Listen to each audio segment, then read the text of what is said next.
नमस्कार दोस्त, मेरा नाम प्रवीण है और आज की कहानी है खासकर बच्चों के लिए जो रात दिन मोबाइल में चिपके रहते हैं। दोस्तों, अगर वीडियो अच्छा लगा तो लाइक और सब्सक्राइब जरूर कीजिएगा। चलिए कहानी शुरू करते हैं। गांव के बाहर एक घना जंगल था जहां लोग बहुत कम जाते थे। उस जंगल के बारे में कुछ कहानियां प्रचलित थी, खासकर बच्चों के बीच। कहते थे कि जो भी उस जंगल में गया वो कभी वापस नहीं आया। समय के साथ ये कहानियां धुंधली पड़ने लगी और लोग अपनी रोजमर्रा की जिंदगी में व्यस्त हो गए। समय के साथ तकनीक बढ़ी और हर किसी के हाथ में मोबाइल फोन आ गया। बच्चों से लेकर बूढ़ों तक हर कोई मोबाइल में खोया रहता था। ये मोबाइल फोन अब बच्चों के खेल का एक हिस्सा बन गया था। बच्चों ने खेल के मैदान और दोस्तों के साथ खेलने की आदत को छोड़कर मोबाइल में खेलना शुरू कर दिया था। रवि और उसके दोस्त, जो अभी 12-13 साल के थे, मोबाइल की लत के शिकार हो गए थे। वे घंटों तक ऑनलाइन गेम्स खेलते रहते और सोशल मीडिया पर व्यस्त रहते थे। उनके माता पिता भी उनकी इस आदत से परेशान थे, लेकिन काम के दबाव के कारण वे बच्चों को समय नहीं दे पा रहे थे। एक दिन रवि और उसके दोस्तों ने एक नए गेम के बारे में सुना। गेम का नाम था भूतिया जंगल का रहस्य। यह एक डरावना मोबाइल गेम था जिसमें खिलाड़ियों को जंगल में जाना होता था और वहां के रहस्यों को सुलझाना होता था। इस गेम की खास बात यह थी कि इसे रात में ही खेलना पड़ता था, तभी इसका असली रोमांच महसूस होता था। रवि और उसके दोस्त इस गेम के बारे में जानकर उसे खेलने के लिए बहुत उत्साहित हो गए। वे सभी रात को मिलकर इस गेम को खेलते थे। एक दिन गेम में एक नया लेवल आया जिसमें खिलाड़ियों को असली जंगल में जाकर खेल को आगे बढ़ाना होता था। ये असली जंगल कोई और नहीं बल्कि गांव के पास वाला वही डरावना जंगल था जिसके बारे में कहानियां सुनाई जाती थी। रवि और उसके दोस्तों ने इस चुनौती को स्वीकार कर लिया। उन्हें यह सब मजेदार लगा। वे मानते थे कि यह सिर्फ एक खेल है और उन कहानियों में कोई सच्चाई नहीं है। रात का समय था। चांदनी रात में जंगल का दृश्य और भी भयानक लग रहा था। रवि और उसके 4 दोस्त समीर, राजू, सोनू और पिंकी सभी अपने अपने मोबाइल फोन लेकर जंगल की ओर निकल पड़े। रास्ते भर वे हंसते मजाक करते चलते रहे और खेल के अगले स्तर के बारे में सोचते रहे।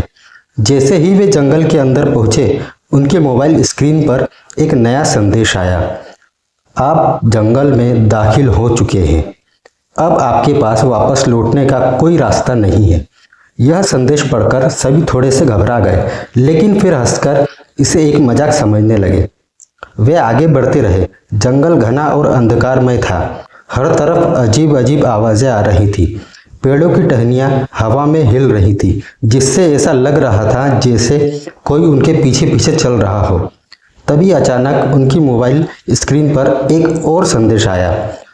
अगर आप इस खेल को हारते हैं तो आप कभी भी इस जंगल से बाहर नहीं निकल पाएंगे।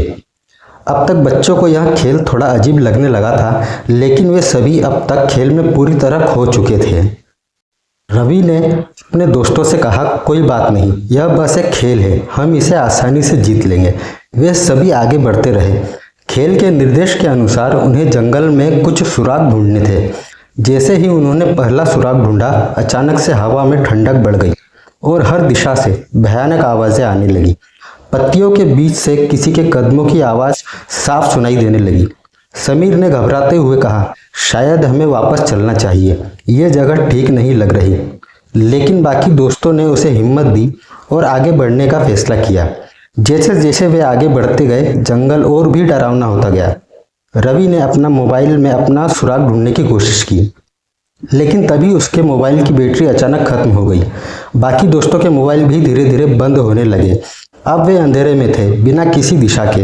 वे चीखते चिल्लाते एक दूसरे को पुकारने लगे, लेकिन अब कोई आवाज नहीं आ रही थी। तभी अचानक से सोनू गायब हो गया। उसकी चीख सुनाई दी, लेकिन वो कहा गया कोई नहीं जान पाया। अब सभी घबरा चुके थे। उन्होंने वहां से भागने की कोशिश की, लेकिन जंगल इतना घना था कि उन्हें बाहर का रास्ता समझ में नहीं आ रहा था। थोड़ी देर बाद राजू भी गायब हो गया।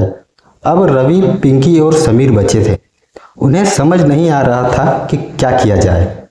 तभी पिंकी ने कहा, हमें यहाँ से जल्दी निकलना होगा, नहीं तो हम भी गायब हो जाएंगे। लेकिन उनके पास अब कोई रास्ता नहीं बचा था। अचानक से उनकी आंखों के सामने वही पुरानी डरावनी कहानियां घूमने लगी। रात गहराती जा रही थी और अब तक 3 बच्चे गायब हो चुके थे। रवि और समीर ने पिंकी को साथ लेकर एक दूसरे का हाथ थाम लिया और भागने की कोशिश की, लेकिन जैसे ही उन्होंने भागना शुरू किया, उनके चारों ओर से पेड़ों के पीछे से काले साए निकलने लगे। वे साए बच्चों के पास आ रहे थे। उनकी आंखें लाल जलती हुई दिखाई दे रही थी। रवि ने जोर से चीख मारी, लेकिन उसकी आवाज भी किसी ने नहीं सुनी। धीरे धीरे वह भी अंधकार में समा गया। सुबह गांव में हलचल मच गई। गांव वालों ने सुना कि 5 बच्चे गायब हो गए हैं। पूरे गांव में बच्चों को ढूंढने का काम शुरू हुआ, लेकिन उन बच्चों का कोई पता नहीं चला। जंगल में भी खोज की गई, लेकिन वहां सिर्फ उनके मोबाइल पड़े मिले जो पूरी तरह से बंद थे। आज भी उस गांव के लोग कहते हैं कि जो भी बच्चे मोबाइल में ज्यादा व्यस्त हो जाते हैं, उन्हें उस भूतिया जंगल की आवाज सुनाई देती है, और अगर उन्होंने उस आवाज का पीछा किया या जवाब दिया तो वे कभी वापस नहीं लौटते। दोस्तों, इस कहानी से हमें यह सबक मिलता है कि मोबाइल का अत्यधिक प्रयोग न केवल बच्चों के मानसिक स्वास्थ्य के लिए नुकसानदायक है, बल्कि उन्हें एक ऐसी दुनिया में भी खींच सकता है जहां से वापस लौटना मुश्किल हो सकता है।